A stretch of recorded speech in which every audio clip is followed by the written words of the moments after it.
ataupun Pak Jokowi perlu dipanggil, perlu diperiksa, kalau memang temuannya sampai mengerucut ke atas, silakan. Oke, terakhir Bang Efriza, jadi Anda yakin bahwa Presiden Prabowo ini nanti tidak akan tebang pilih seandainya menemukan ada elit di dekatnya yang terlibat korupsi?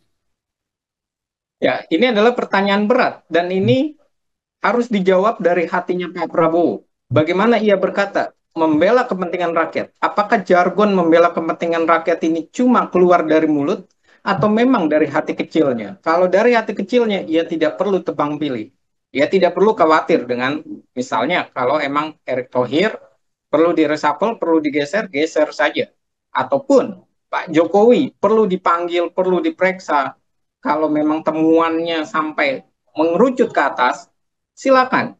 Dan begitu juga dengan kasus Ahok sebagai komut, apakah ia juga mengetahui saja ataupun ia juga terlibat dan segala macam, itu juga perlu, tapi dengan satu dasar yang selalu kita punya, yaitu asas praduga tak bersalah.